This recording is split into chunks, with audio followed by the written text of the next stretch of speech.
fico muito feliz da gente poder travar esse diálogo, né? Espero que depois dessa intervenção inicial, contribuição inicial que eu pretendo dar, a gente possa estabelecer um espaço efetivamente de conversa. Bem, o nosso tema de hoje é participação social com educação popular.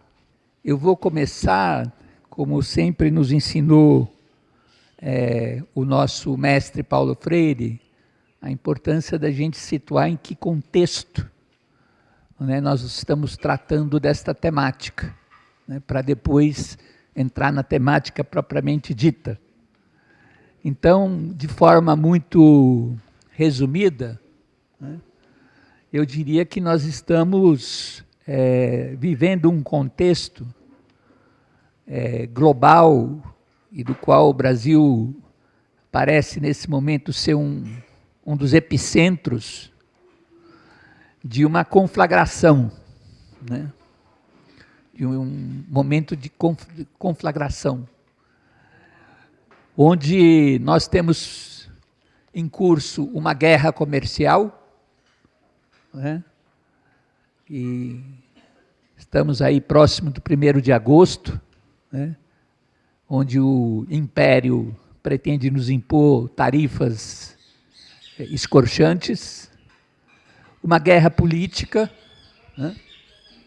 Onde se pretende, através de uma articulação internacional dos setores de extrema-direita no Brasil, destruir a nossa democracia, deslegitimando os poderes constituintes, em especial, nesse momento, o poder judiciário, mas também o poder executivo, pela liderança que o governo do presidente Lula, nesse momento, exerce na constituição do bloco dos BRICS.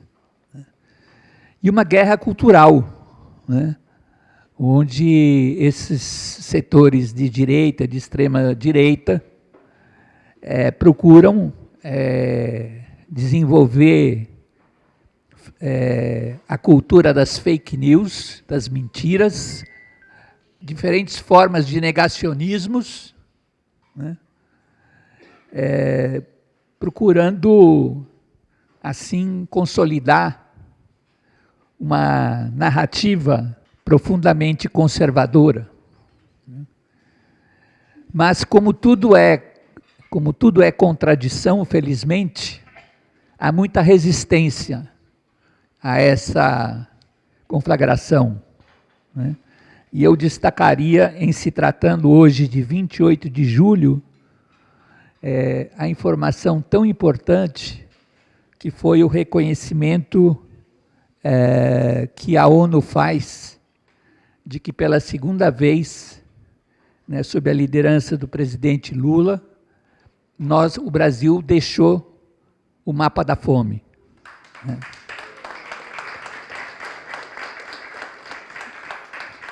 Como concretização, né, de todas as políticas que vêm sendo desenvolvidas no sentido da redução da pobreza.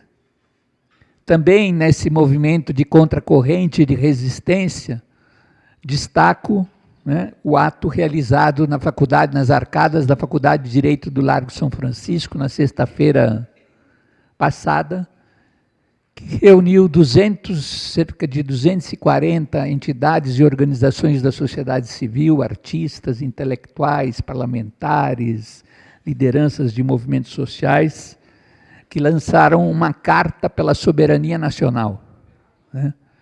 E muito mais do que uma carta, um movimento pela soberania nacional. Aliás, aproveito para deixar aqui a sugestão de que talvez a União Planetária pudesse levar à reitora da nossa universidade a sugestão de realizarmos um ato na UNB pela soberania nacional, né, reunindo as entidades da organização e organizações da sociedade civil, né. Bem, em grandes linhas, é esse o contexto em que nós vamos fazer a discussão sobre a importância da participação, né, social e da educação popular, né, como concretizações possíveis, né, deste movimento contra-hegemônico a esta ordem dominante. Bom, neste contexto, então, né, a educação popular significa, ou teria a missão, né, de promover uma cidadania ativa e transformadora, e construí-la a partir das práticas da democracia participativa, né, objetivando a construção de um modelo de desenvolvimento que seja integral, que promova a justiça social, inclusão, com equidade, sustentabilidade e superação de todas as formas de violência e de discriminação. Nós estamos partindo aqui de uma concepção da educação popular como um projeto político, pedagógico e ético que propõe uma metodologia transformadora que é válida não somente para a escola, mas para o processo integral de transformação da sociedade. Trata-se de alargar as diversas modalidades e formas de educação e formação, institucionalizadas ou não, desenvolvidas tanto a partir das organizações e movimentos sociais, como também pelo Estado, através das políticas públicas. O nosso querido, que nos deixou há 1 ano e meio atrás, Carlos Rodrigues Brandão, antropólogo, educador, assim enfatizava o papel de uma educação cidadã no contexto atual. Abre aspas.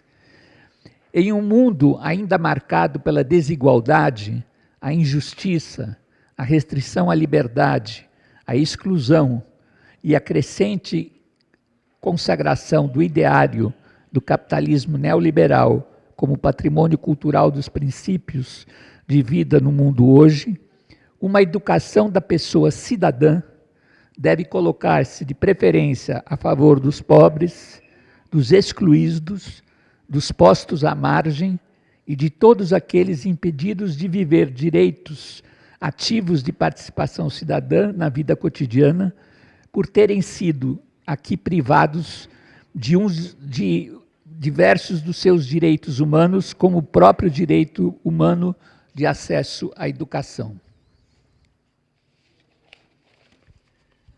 Nesta concepção, vale resgatar o nosso mestre Paulo Freire, na oposição que fazia à chamada ética do mercado, e na sua proposição de uma revalorização do que chamava de uma ética universal do ser humano, ancorada num conjunto de valores, da solidariedade, da autonomia, do diálogo, do respeito à diversidade e à diferença, da tolerância, da humildade, da amorosidade, da perseverança, do gosto pela alegria e pela vida, do saber conviver com as incertezas e da abertura ao novo e disponibilidade à mudança.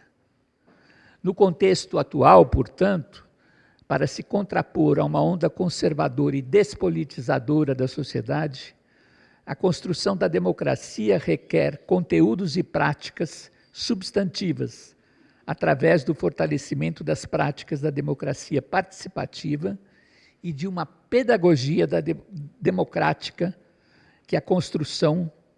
para a construção de sujeitos críticos, pensantes e para, tanto, de uma educação, uma concepção de educação que seja transformadora, libertária e emancipadora. Nós estamos aqui, nesse momento, nos referindo, né, a um aspecto, ou melhor dizendo, a uma dimensão da participação social, que é a participação social nas políticas públicas, né? Porque é claro que a participação social, ela se desenvolve em diferentes dimensões.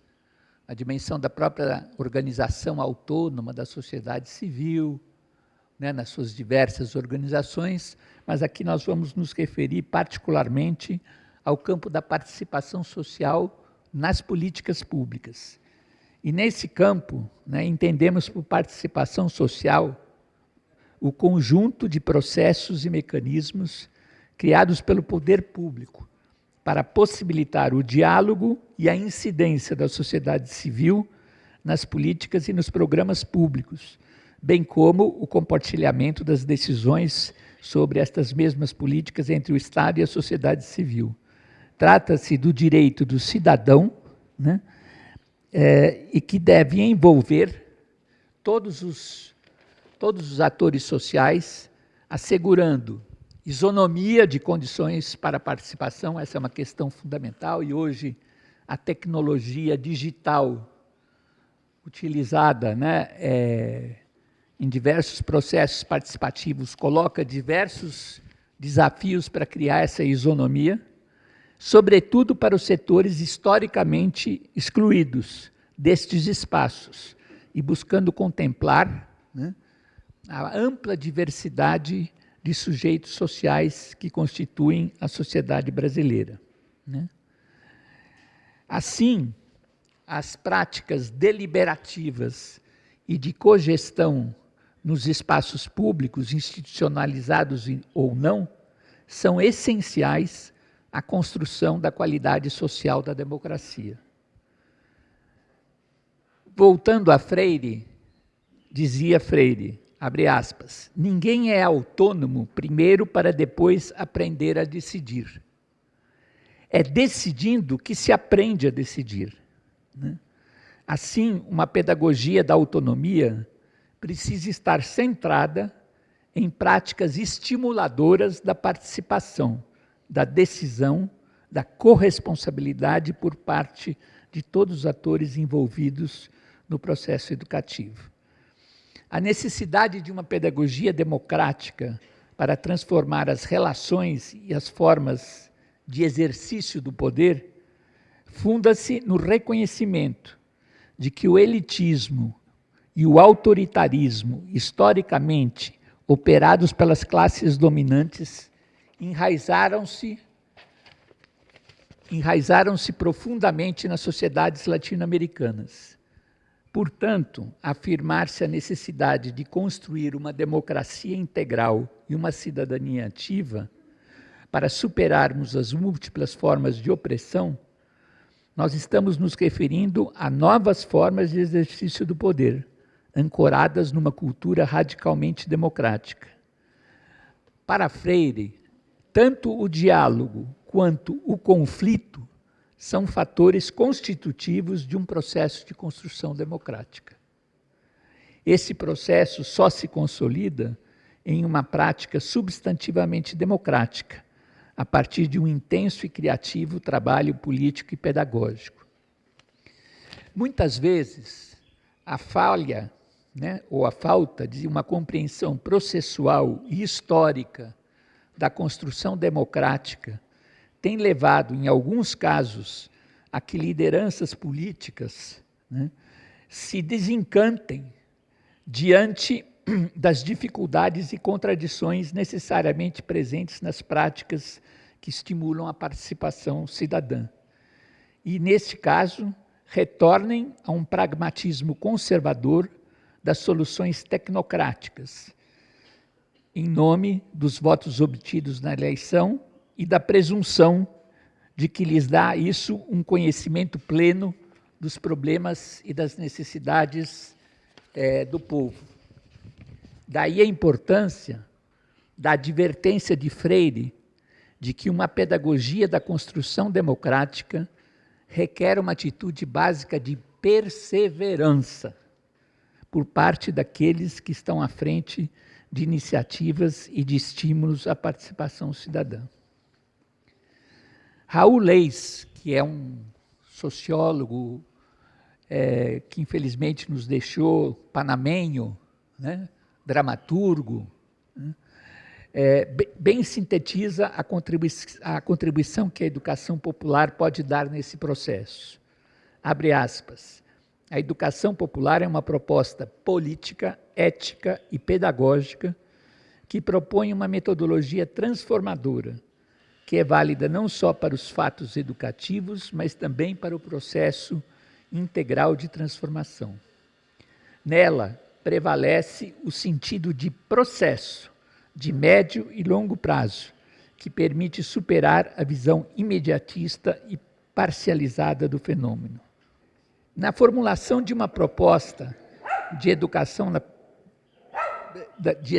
popular, há que se resgatar, né, em Freire, a sua reafirmada oposição à ética do mercado e a sua revalorização de uma ética universal do ser humano. É neste contexto que adquire particular relevância no debate sobre a educação popular a temática do desenvolvimento com equidade e de uma pedagogia democrática capaz de contribuir para a construção de novas práticas de exercício do poder e de construção das políticas públicas. Reafirma-se a importância da contribuição da educação popular na construção de novas formas de exercício do poder, fundamentalmente a partir do terreno da sociedade civil, mas também no exercício das ações de governo, no sentido de que estas estejam constantemente alimentadas e realimentadas pela prática viva dos processos e sujeitos sociais. Dentro de uma concepção tecnocrática de políticas públicas, estas são elaboradas de cima para baixo, fortalecendo uma visão estritamente institucional das ações orientadas à elaboração e implementação das políticas públicas. Nesta visão, privilegia-se o trabalho de especialistas e tomadores de decisão. Tradicionalmente, prevalecem no Estado a ideia de que o desafio está em formular uma política correta, para que, em seguida, convocar os distintos atores sociais para conhecer essa política e colocar em marcha a sua execução. Numa proposta de gestão democrática e participativa, o desafio, portanto, é incorporar os atores sociais em todas as etapas do ciclo das políticas públicas. Trata-se de empoderar, portanto, os movimentos sociais e a população, os cidadãos, para a incidência em políticas públicas. Os movimentos sociais são atores estratégicos para as distintas práticas participativas de incidência em políticas públicas, tanto na sua dimensão do acesso equitativo a essas políticas, mas também na dimensão da sua qualidade e da sua gestão democrática. Para isso é necessário a expansão de programas de educação para a cidadania ativa, dos diversos atores coletivos da sociedade civil, como também dos membros de governos comprometidos com uma gestão democrática. A educação popular tem muito a contribuir para a construção de políticas públicas, com participação cidadã e a criação de diversos mecanismos democráticos de controle social sobre essas políticas. O nosso mesmo e querido Raul Leis, assim, explicita o sentido mais geral da participação ativa dos atores sociais no processo das políticas públicas. Abre aspas. O convite que nos faz essa perspectiva é de duas ordens. Por um lado, envolver os atores sociais nos diferentes momentos de configuração de uma política e, por outro lado, algo que é mais importante ainda, que é conceber sua gestão das políticas como processos de aprendizagem social, o processo de aprendizagem social contínuo, em que a alternativa correta deverá construir-se e reconstruir-se a partir do diálogo entre os distintos atores com suas distintas representações, interesses e capacidades. Isto supõe superar o institucionalismo tradicional a favor de uma perspectiva de interdependência entre as instituições, atores e agentes sociais das políticas que mantêm uma relativa autonomia.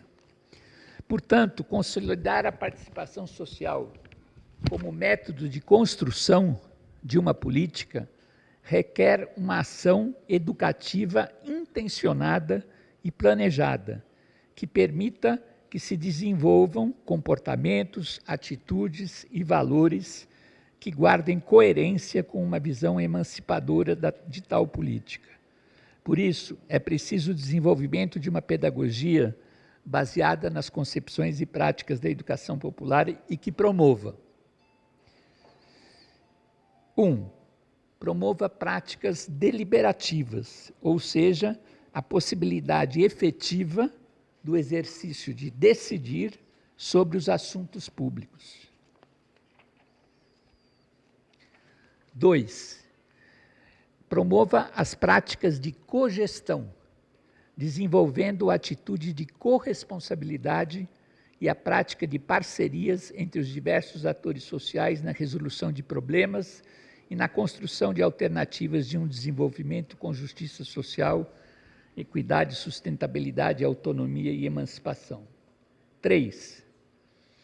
Promova a concepção do espaço público como bem público, né, de sentido do comum, a partir do fortalecimento das esferas públicas, transparentes e democráticas. 4. Promova a formação de atores da sociedade civil e dos governos para novas formas de exercício do poder, em que a transparência das ações, a postura de serviço à comunidade, as capacidades de escutar, dialogar e reconhecer legitimidade no outro são atitudes indispensáveis. 5. Promova a compreensão dos territórios como espaços de construção social e de identidades, facilitando, portanto, a ação integrada das políticas públicas e a participação e controle social dos cidadãos sobre essas mesmas políticas. 6. Promova a apropriação de conhecimentos técnicos e saberes populares que ampliem a capacidade dos cidadãos de atuarem como protagonistas de suas práticas e como verdadeiros sujeitos históricos. Promova o desenvolvimento de instrumentos para o diálogo e aprimoramento das formas de diálogo, mediação e resolução pacífica e democrática de conflitos. Por fim, promova a autoestima individual e coletiva, capacidades comunicativas, argumentativas e de relacionamento interpessoal e comunitário, criando motivação para ações coletivas. Bem, essas são um pouco as bases, né, que orientam as nossas ações hoje de participação social com educação popular. E como eu procurei retratar aqui, que mostram a indissociabilidade, né, da educação popular das práticas de participação social e vice-versa, né? E a possibilidade histórica, né, que a ampliação e o enraizamento dessas práticas de participação social e educação popular podem significar, no sentido de, podem possibilitar, né, não só a resposta às questões concretas dos cidadãos, mas um processo de reinvenção da nossa democracia, possibilitando assim, através desse processo de reinvenção da democracia, a construção de relações de paz, né? Tanto ao nível da relação das instituições, mas, sobretudo, ao nível da vida cotidiana dos nossos cidadãos. Era essa a contribuição que eu queria dar inicial para o nosso debate. Obrigado. Parabenizar e cumprimentar pela belíssima apresentação. Eu considero a apresentação tão significativa que ela pode ser uma carta à humanidade. Ela tem a essência de uma postura correta política dentro da humanidade. E claro que nós precisamos, e aqui dentro da União Planetária estamos buscando fazer grupos de estudo sobre esses pontos enumerados. Vejam, por exemplo, a questão da democracia. Nós vivemos numa democracia. O que é democracia? Democracia é só o voto? O que é verdadeiramente democracia?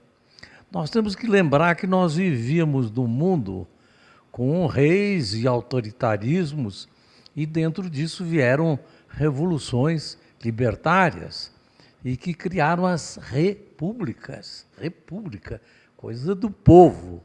Então, o povo assumindo para que, eticamente, o povo pudesse ter um governo sem ter uma autoridade externa, ou um ditador, ou qualquer coisa dentro daquela situação que vivíamos, com as aristocracias que eram donas de tudo e os servos para trabalhar para aquelas aristocracias. Então, nós vemos que a questão é delicada. Hoje, por exemplo, está em voga muito a questão das privatizações. O que é uma privatização? É o contrário da república. Enquanto a república era de que não tinha uns que eram donos de tudo e tinha o povo abandonado, não, é dar o comando ao povo, um comando ético. Quando vão privatizando e privatizando tudo, se restabelece o mesmo sistema antigo da autarquia, hoje podemos chamar das oligarquias, em que realmente a república deixa de existir. A república deixa de existir. E dentro dessa situação, nós vemos que foi instituído o voto e a democracia. Mas eu pude perceber também que existe a democracia da elite e a democracia real, a democracia verdadeira. Porque a democracia tem que ser ética. Se ela não for ética, ela não é democrata. Enquanto nós tivermos marginalizados, gente passando necessidades, não podemos falar em governo democrático. E o voto, ele representa a democracia? Não vota. Podemos ver o nosso Congresso que está aí, está longe de representar o que o povo pensa. Ele ainda são bancadas de grupos que fazem parte do poder econômico e que continuam a manter a mesma situação anterior a nossas repúblicas e temos assim uma falsa democracia. Então, eu acho que o assunto é tão espetacular que a gente teria que, sobretudo, ter muitos grupos de estudos, e aqui na União Planetária nós temos um grupo de estudos, quem quiser vir está convidado. Olha, professor, parabéns, parabéns, parabéns. E quero concluir com uma palavra. Eu vou pedir uma audiência reitora para pedir pela sua sugestão de que aquele ato magnífico que nós tivemos sexta-feira lá na Universidade de São Paulo, ele possa ser repetido aqui. Você está com essa missão importante de pôr em prática uma pedagogia democrática, cidadã, participativa, não é? Enfim, e o Brasil carece mesmo. Agora, como o Ricardo bem conhece, né, Ricardo? Nós inventamos o orçamento participativo, não é? Foi uma invenção brasileira que foi para o mundo, para a América Latina, Europa e na Ásia também, né? Então, o Brasil tem uma experiência que ficou um pouco no passado e que a gente tem que trazer de volta para o presente, né? Porque se não tiver condição de organizar grupos, coletivos, movimentos sociais em prol de uma causa como é uma democracia participativa, nós não vamos ter condições de superar essas investidas da extrema-direita no Brasil, não é? Que são pessoas cujos valores ódio, não é? A agressividade, e nós estamos vendo aí o crescimento dos feminicídios. O que é isso? Um país que está num governo democrático, popular, ter que presenciar aumento do feminicídio? Então, tem algo, não é, que é urgentíssimo. Esta mobilização da sociedade civil, em nome da nossa tradição democrática participativa, que começou nos anos 80, não é? Lá em Santa Catarina, depois no Espírito Santo, acho que começou em Lages, né, Pedro? Começou em Lages, no Espírito Santo, acho que era um prefeito do PMDB, depois foi para Nova Esperança, né? No Espírito Santo, aí depois difundiu pelo PT, principalmente, né? E Porto Alegre foi a grande sede da democracia participativa. Então, quero parabenizar você, trouxe aqui para nós o grande desafio do presente. Obrigada. Eu pego aqui a palavra com muita humildade, aqui entre tantas pessoas mais experientes, talvez sejamos aqui os mais jovens a chegar, e o que eu quero trazer é essa mensagem de esperança também, né? Que os mais jovens também estão tentando se articular, se organizar para criar não só uma cultura de paz, mas uma cultura de regeneração, uma cultura regenerativa, porque regenerativa não só dos biomas que a gente destruiu, né, que tem destruído com todo esse avanço tecnológico, mas também da regeneração de nós, seres humanos, né, da regeneração das nossas relações. Então, o que a gente está tentando fazer através da própria força da tecnologia, da própria força do próprio mercado e do próprio, enfim, de tudo que a gente criou até agora, é construir uma plataforma, né, uma espécie de rede social que a extrema-direita tem usado nos países do mundo, né, para colocar em risco as democracias, né? O Instagram, o Facebook e várias outras plataformas estão sendo usadas para manipular a massa, né? Manipular as opiniões e gerar instabilidade aqui na América do Sul, agora que descobriram que nós somos a segunda maior reserva de terras raras, que é uma matéria-prima para as principais tecnologias que estão sendo desenvolvidas hoje no mundo, como carros elétricos, chips, da inteligência artificial e tudo isso. Então, o que a gente está aqui almejando é criar uma rede social brasileira, que não é só focada em futilidades, mas uma rede social que é focada em agentes regenerativos, né? E começando aqui por Brasília, que é a capital do país, e nessa plataforma estamos aí começando a mapear todos os projetos que a gente considera regenerativos, né? Como a própria União Planetária, como a Unipaz, como o Instituto de Ecopsicologia, que a gente teve agora lá no Paraíso na Terra, e várias outras entidades, produtores orgânicos, aldeias indígenas. A gente trouxe aqui também com a gente o Álvaro Tucano, que é para a gente uma liderança do movimento indígena do Brasil, né, da mesma geração de Ailton Krenak, de Davi Copenau e de tantos outros aí, que estão nessa luta para reconhecer territórios e a cultura que sempre foi sua, né? Então, o que eu queria trazer era isso, essa importância de construir essa cultura regenerativa, né? A cultura da regeneração das nossas relações como seres humanos, como comunidade, a gente se realdear, né? E talvez até usar esse poder da economia, que é muitas vezes, né, como o Ulisses falou aqui, né, que o lobby, né, muitas vezes quem governa o Brasil são os lobbies, né, são os lobistas, são os conglomerados das grandes empresas que elegem os deputados federais, senadores, presidentes às vezes, né? Então, como que a gente cria esse lobby da regeneração, né? Como que a gente junta esses empreendedores também que querem fazer as coisas de forma correta, ética, para, através do próprio poder econômico, gerar essa mudança, né? Porque a raiz... Obrigado. A raiz da corrupção é essa ganância pelo poder econômico, né? Mas já existem empresários e até bilionários realmente, de fato, preocupados com a situação planetária do ser humano. Então, a gente precisa fazer com que as pessoas se unam e mostrar cada vez mais que o verdadeiro empreendedor e o verdadeiro inovador, hoje se fala muito de eficiência e inovação, mas qual inovação que nós queremos, né? Mais acúmulo de capital com a inteligência artificial, que é isso que vai acontecer.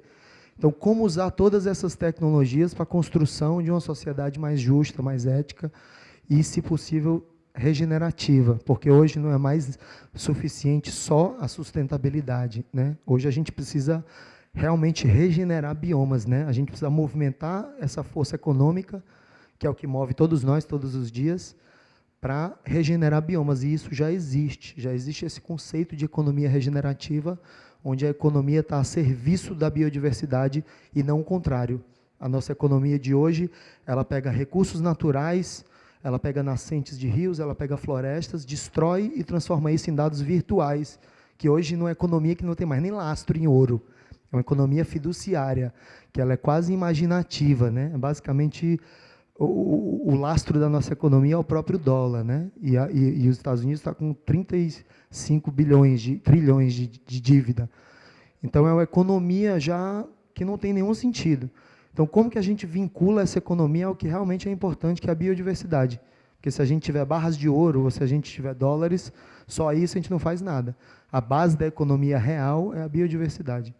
Então, é um pouco dessa mensagem que eu queria trazer, para a gente compreender que, às vezes, o veneno e o antídoto, eles vêm da mesma origem. Então, pode ser que essa própria força econômica pode trazer soluções para esses problemas que a gente tem enfrentado. Gratidão. Muito contente com a oportunidade única de ouvir a exposição de um educador, e Ulisses já falou o essencial. Uma carta de educação foi lida aqui esta tarde. Parabéns. Eu queria dizer que eu também sou muito otimista, paulo freireano, porque quem ensina aprende, e quem aprende ensina a aprender. Isso é o Paulo Freire, que é exatamente aquilo que dizia Anísio. Não importa muito saber quanto o aluno sabe. Importa, sim, saber o grau de autonomia que ele adquiriu no processo de aprendizagem. E a minha frase preferida: a educação é o caminho direto de combate à fome. Eu queria dizer alguma coisa a mais, porque eu sou necessariamente, intrinsecamente, um otimista. Durante 4 séculos, a educação era privada. Pobre e negro não estudava, porque não podia pagar. Quando veio a Primeira República, mais da metade da população brasileira não tinha qualquer escolaridade. A partir de 1932, com a escola pública, o milagre aconteceu, e ele está aí presente para todos vocês avaliarem. O que é que acontece? Hoje, 90% dos alunos que ingressam na Universidade de Brasília são egressos da escola pública.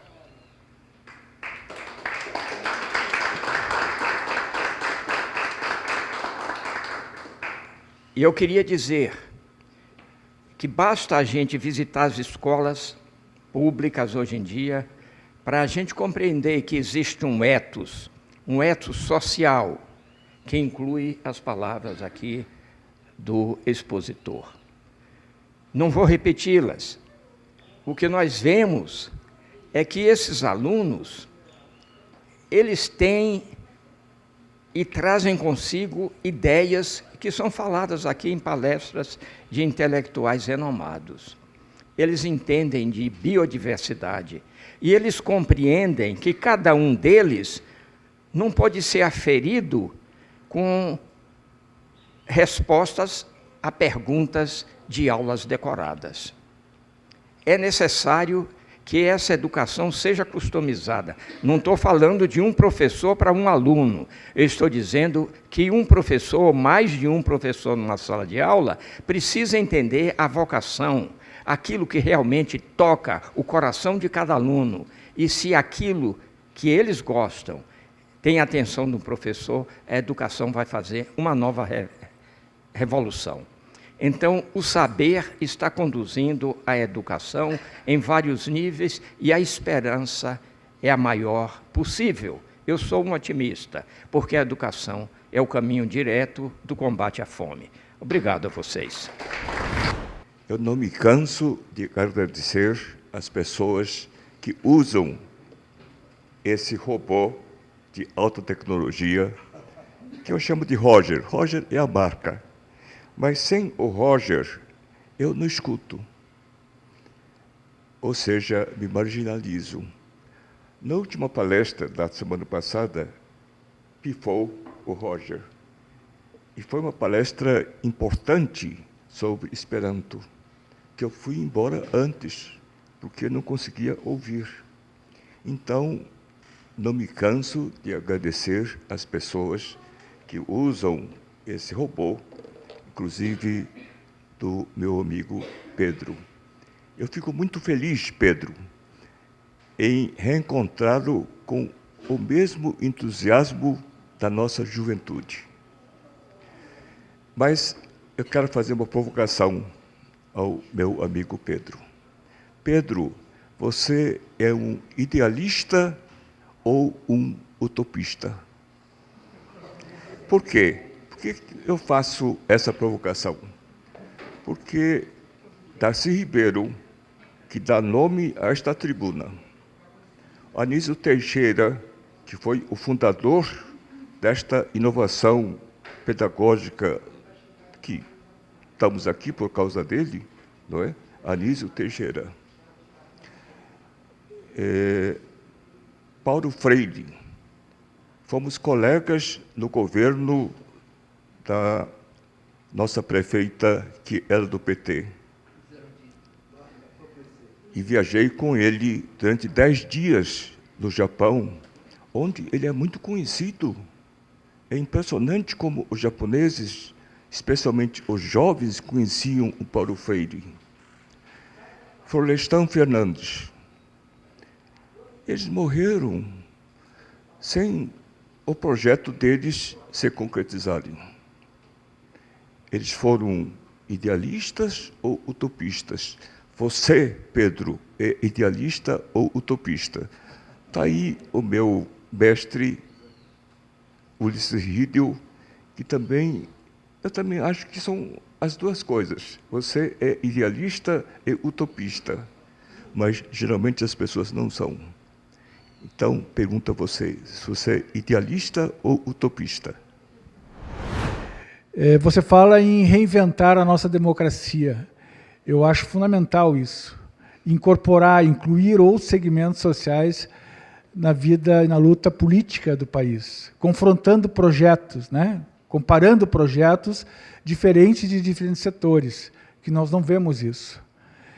Então, a questão que eu trago, que eu gostaria que tu comentasse, é a questão da como é que nós podemos combinar, conciliar a democracia direta com a democracia representativa.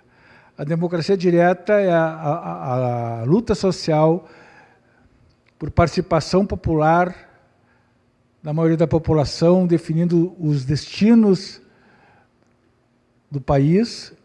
Como é que nós podemos conciliar isso com a existência da democracia representativa? Porque muitas vezes se coloca uma contra a outra, como se a democracia direta ela fosse uma alternativa à democracia representativa. Eu entendo que é possível que nós tenhamos, ao reinventarmos a nossa democracia, uma combinação entre as duas coisas. Queria ouvir a tua opinião sobre isso. Muito obrigado. Doutor Pedro Pontual, parabéns pela sua exposição. Eu anotei algumas palavras-chave que me chamaram a atenção no início da sua fala, né?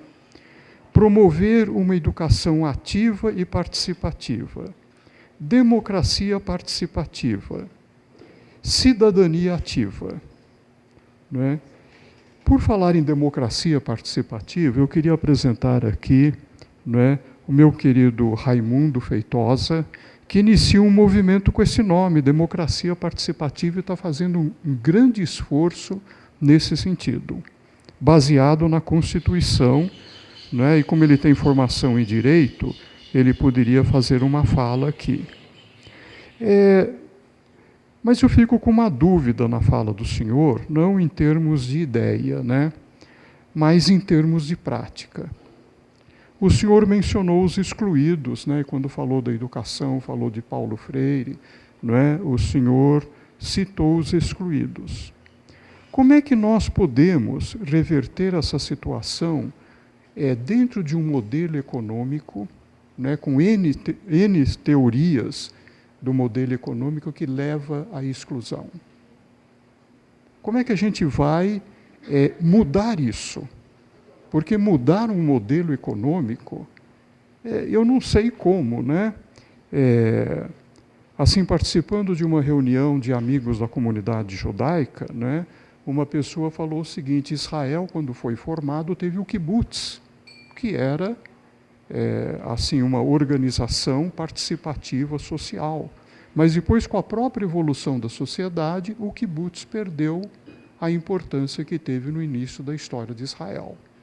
Então, a gente vê que o modelo econômico, ele tem um poder muito grande, um poder, e é um poder que vem desde a época dos impérios, Os imperadores todos, os reis no passado, desde a época dos egípcios, tinham poder e lutavam pelo poder. Como é que a gente reverte isso, professor? Porque eu acho que se a gente não mexer no modelo econômico, tudo vai ser um belíssimo discurso, mas não acontece na prática. Pelo menos essa impressão. Desculpe ser um pouco pessimista, Obrigado. 37 anos em sala de aula, quando eu fui me aposentar, eu fiquei com um pesar tremendo, porque eu olhei para trás e não vi muita coisa que eu tenha feito. Nós estamos inseridos nesse contexto de que, como um professor no curso de Direito disse no primeiro dia de aula, que eu tive lá também, eu assustei, porque eu pensava uma outra situação para o Brasil. Ele falou assim: o Brasil não é uma república. Muitas pessoas não prestaram atenção no que ele falou, mas por que o Brasil não é uma república? Que o senhor já respondeu aqui, e a resposta dele também, na ocasião, me satisfez. Res é coisa pública, república, coisa pública. O Brasil é todo privatizado, e estão privatizando mais. Então, quando a gente vê isso em relação à educação, por que não temos o sucesso que poderíamos ter na educação? E está provado que esse sucesso que nós queríamos ter não veio, porque a desigualdade é muito grande. O acúmulo de riqueza de tão poucos é tão grande que afeta diretamente a carência, a falta e cria a miséria.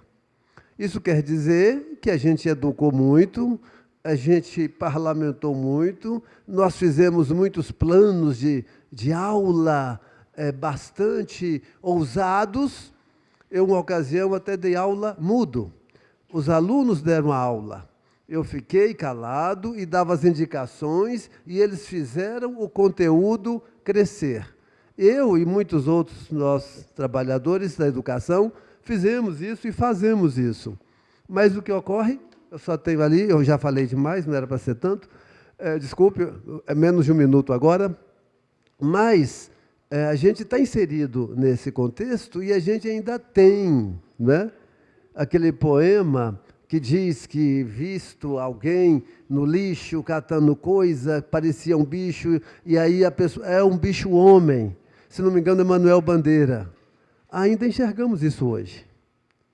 Então, qual é o conteúdo dessa construção democrática, popular, participativa, educativa, que vai nos tirar dessa questão, dessa situação, e ajudar a promover a distribuição de renda e a riqueza que o país tem? Obrigado. Obrigada, professor. Muito obrigada pela sua fala. Eu fiquei pensando aqui, como médica que atendi 35 anos na rede pública, eu escutava as pessoas que não tinham voz, né? Nas favelas, nas áreas administrativas, nos assentamentos de Brasília, e fiquei pensando como essas pessoas podem participar desse movimento popular se elas não se sentem com direito à voz, com direito a espaço. E é o que realmente a gente mais vê, os depoimentos nos hospitais públicos, nos sistemas públicos, nas políticas públicas em geral, educação e saúde principalmente.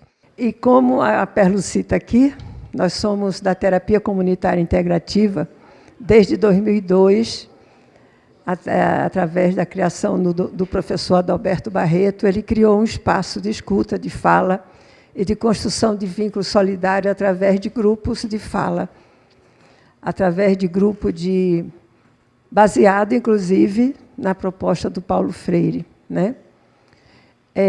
Entendemos que, se não tivermos uma prática que também, ao mesmo tempo que escute as pessoas, mas também dê algo que elas estão precisando, que, na minha concepção, como profissional de saúde mental, como psiquiatra, o maior problema, um dos maiores problemas existentes hoje na nossa população são as questões psíquicas, é o sofrimento psíquico.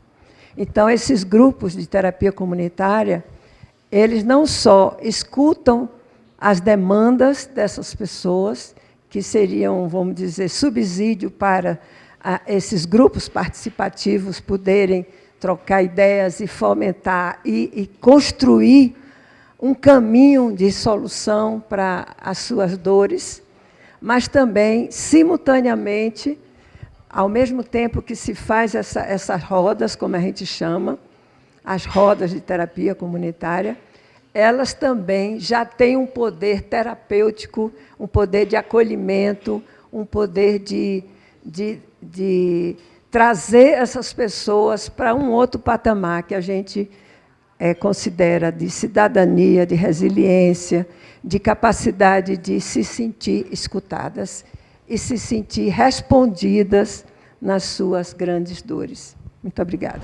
Eu queria pontuar duas coisas. Esse esforço do governo na questão participativa das conferências, realmente as conferências da juventude, do meio ambiente, das cidades, essas conferências todas, elas trazem o da segurança alimentar e nutricional. Então, são conferências que trazem espaços de diálogo da sociedade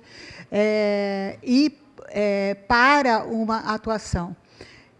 Então, eu gostaria que você pontuasse um pouco essas conferências, como a participação social, frente também aos esforços de transformação propostos pelo Haddad na reforma tributária e também na transição agroecológica, a transição da economia com base na transição ecológica e em outras bases da economia, como é a proposta do Haddad para a sociedade, com outros indicadores. E mais, eu gostaria também, como esses espaços econômicos estão sendo abertos, uma possibilidade tanto dos movimentos sociais atuarem em propostas da agenda econômica e financeira dos BRICS, porque os BRICS estão sendo propostos para fazer vis-à-vis ao financiamento internacional que tem sufocado os nossos países, todos sabemos, América Latina principalmente, e os BRICS podem ser uma janela de oportunidade de reordenamento mundial. E como é que teve uma reunião da sociedade para os BRICS, no Rio de Janeiro, quero ver como é que os movimentos sociais, ou qual proposta social dentro do BRICS também. Como é que está esse meio de campo? São janelas de oportunidade que nós estamos tendo agora, e como elas podem realmente, no nosso, digamos, não cotidiano, mas quase cotidiano, rebater nas nossas esperanças. Então, o que eu vou fazer aqui nos 10 minutos que me cabem é uma rápida reação, né? Comentários sobre as questões que vocês colocaram. Inicialmente, a questão que o Ulisses, e de certa maneira, junto com a Nair retoma, né? No fundo é a questão da democracia, né? Eu penso que nós estamos vivendo um momento que é muito desafiador, né? Porque até 2013, de certa maneira, a gente falava, né, e o próprio Fórum Social Mundial propunha isso, a necessidade do aprofundamento e do alargamento da democracia que a gente vinha construindo, né? Era essa. No entanto, a partir de 2013, com a emergência na cena pública do projeto de direita, de extrema-direita, que foi se desenvolvendo, né? Ele nos colocou num campo, né, de que nós, além de buscar o aprofundamento e o alargamento da democracia, nós temos que defender a própria democracia. Inclusive os marcos, digamos, liberais da democracia. Porque o que está em jogo é um projeto que busca destruir a democracia. Então, nós temos que, ao mesmo tempo, defender essa democracia, que nós sabemos que é absolutamente imperfeita e incompleta, e, ao mesmo tempo, e exatamente por ser imperfeita e incompleta, nós já temos que ir buscando as formas de reinventá-la. Então, isso é uma tarefa grandiosa, né? E que requer muitas práticas, né? Em muitos terrenos, né? Para que a gente possa fazer isso. Aproveito aqui para comentar, né, a questão do Ricardo, né, emendar na questão do Ricardo, da relação entre as formas de democracia direta, participativa, e a democracia representativa. Eu entendo, né, que esta é uma relação que deve sempre caminhar no sentido da soma, e não da contraposição. Não é uma substituindo a outra, mas é uma busca de relação de soma. No entanto, essa relação de soma é muito complexa, né? Ela é uma relação de soma que se constrói na tensão, que se constrói muitas vezes no conflito, né? E que requer, portanto, da gente muita capacidade de construir essas duas dimensões da democracia que devem se articular de maneira processual, né? Entendendo que não se trata de apenas dizer que as virtudes estão na democracia direta e que os males estão na democracia representativa, né? Nós temos problemas também na democracia direta. A democracia direta também é alvo de práticas clientelares, muitas vezes, né? É alvo de práticas de cooptação, né? Assim como a democracia representativa, né? Todos nós sabemos das poucas virtudes que nesse momento ela representa, né?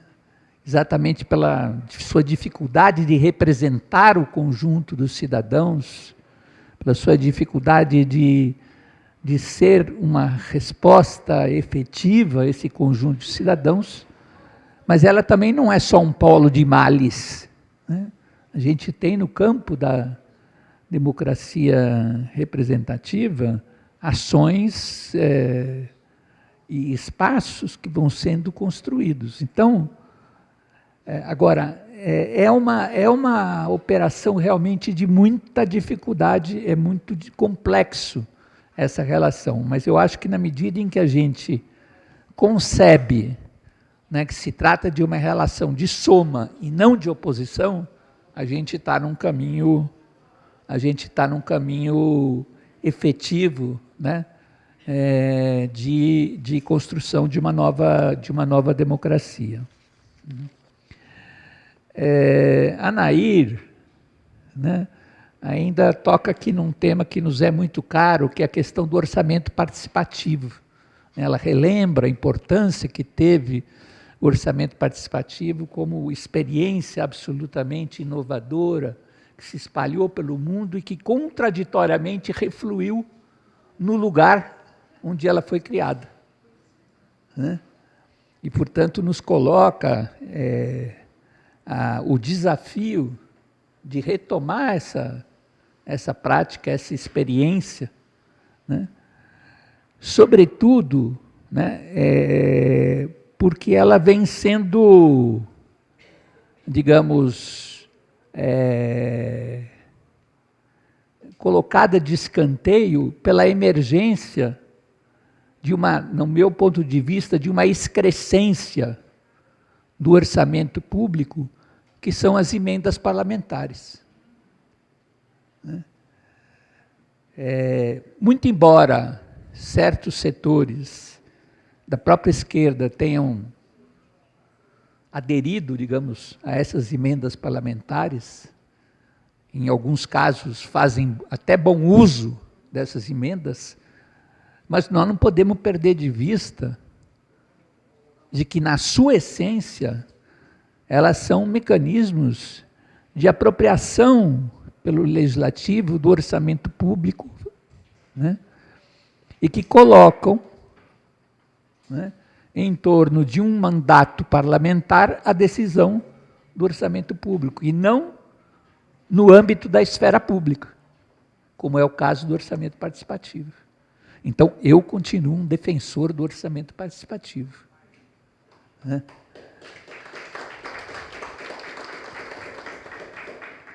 Ouvindo a Nair e vendo a Nair, eu não posso deixar de dizer, né, que uma das dimensões essenciais, né, para o desenvolvimento da educação popular e de uma educação cidadã é justamente a educação em direitos humanos, né?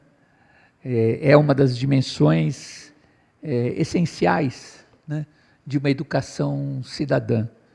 E a Nair tem muito a nos dizer disso, pelo papel que joga na rede brasileira de educação em direitos humanos. Talvez pudesse até um dia participar aqui da Tribuna Livre. O Alisson, né, nos fala da cultura regenerativa, e eu gostei muito da sua intervenção, né, e acho que, ao introduzir esse paradigma, o que me chamou a atenção é de que é um novo paradigma, né? É um novo paradigma de compreensão tanto das relações do homem com o meio ambiente, como das próprias relações humanas, como disse aqui o Alisson, né?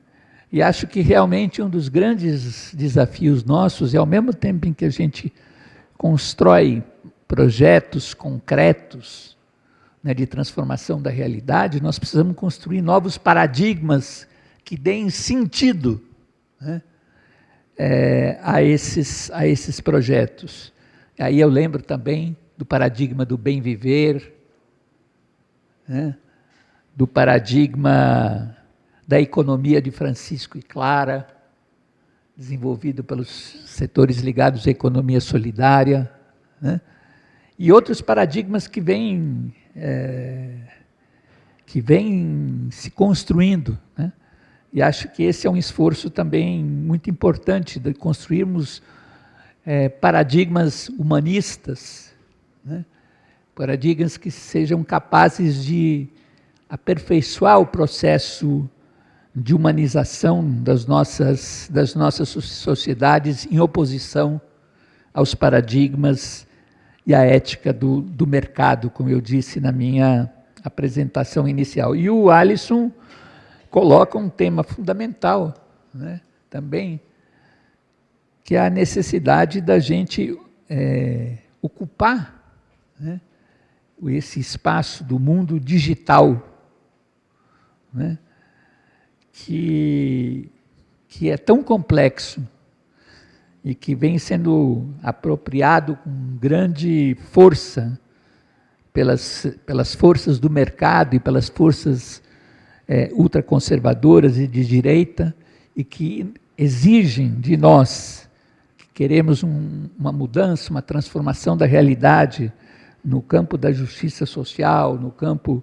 da construção da paz, que a gente ocupe esse espaço, ressignifique esse espaço com novas narrativas e com novas práticas. O Antônio Teixeira, né, coloca uma questão aqui, recuperando o Anísio, né, a educação é o caminho direto de combate à fome, né, e fala do seu otimismo em relação à educação. E eu aproveito para comentar a pergunta do Antônio Teixeira, que é muito otimista em relação à educação, junto com a pergunta do Huck, né? Que se declarou um tanto pessimista, né? E nos questiona,